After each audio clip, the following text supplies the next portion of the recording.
Hendrick Motorsports, led by Rick Hendrick, and I gotta say they've just dominated NASCAR over the past few years. Yeah. Jeff Gordon, who's part of the management team for Hendrick Motorsports, but Jimmy Johnson. You know, he's won three championships in a row. Seven NASCAR titles this year. Yeah, I mean he's the best at this point, and you have to give Hendrick credit for bringing him in, and for him and Gordon are very close, and they work together in an environment where it's very difficult often to have teammates. Because it's such an individual sport, but Gordon and Johnson do work together, and it's been in everything. It's been reflected in the results. Right, and losing Aaron Hurd Jr. early in the season as well. That's right. And, very interesting too. So they're able to come back, bounce back, and win another Nextel Cup title, series title. So, but Mike Babcock, Detroit Red Wings. We really have a team that has, wins the President's Cup and then turns around and just dominates the playoffs.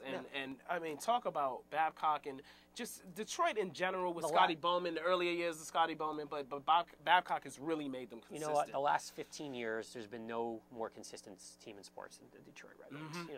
I don't remember if it's 3 cups, 4 cups, but they've been in it once or twice. I know they lost to my beloved Devils in '95. They've just been consistently the best. And couple of first-round losses, too. Right. Disappointing first-round losses. But they've always been, for the last 15 years, they've been a top-tier team. And it's gone from Yzerman's team to now it's Nicholas Lidstrom, who will go down as one of the 5 best defensemen of all time. Ever, yeah.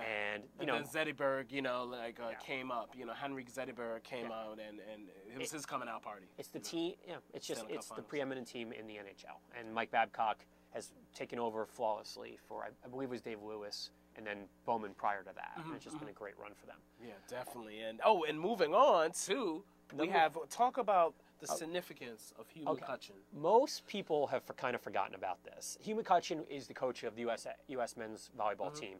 And if you remember the first day of the Olympics that there was a stabbing in China, it was his wife's parents, I believe. Yeah, his father-in-law was killed, and his mother was seriously injured.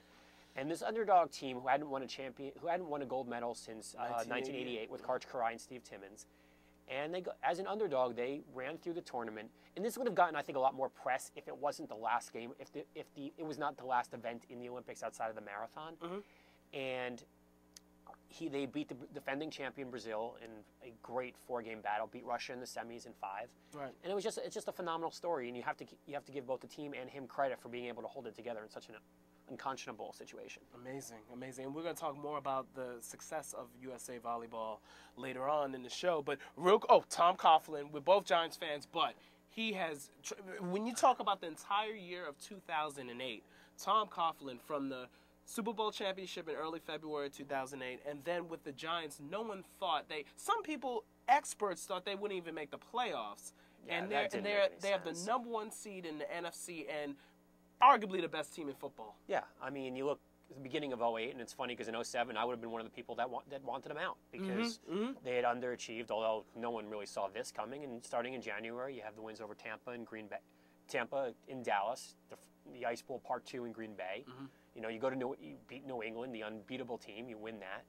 And then they're starting this year, they start off, 11-1. 4-0 and 11-1, yeah. Yeah, I mean, and, you're in New York City, you're dealing with your best running back gets injured, your wide receiver shoots himself in a nightclub, and, I mean, what can you really say to that? And the linebacker was involved in that. Yeah, your star linebacker is involved, although, I mean, peripherally so. You got to give him credit. I mean, he's kept that team together. They're focused. They're going to go in as the overwhelming favorite to go back to the Super Bowl. That's right, and they have 2 home games. We have Joe Madden, what he's done for this Tampa Bay franchise. I mean, just and his system of it's funny. You and I saw this coming. We thought they would be around 500 this year anyway because of the young talent through the draft and through the farm system.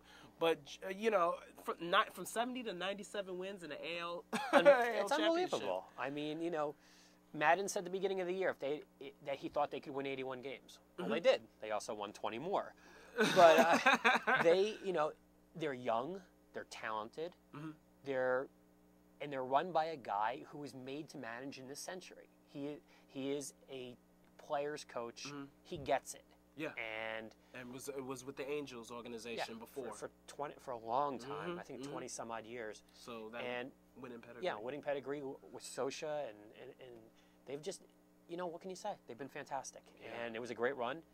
And they beat the Red Sox, which brought a smile to my face. Oh, absolutely. And everyone else. And the Yankees didn't make the playoffs. That's the thing. And the tough AL East and Toronto as well in that division. And it's gonna. And next year, it's gonna be, you know, it's gonna be something. But that's for another show. That's right.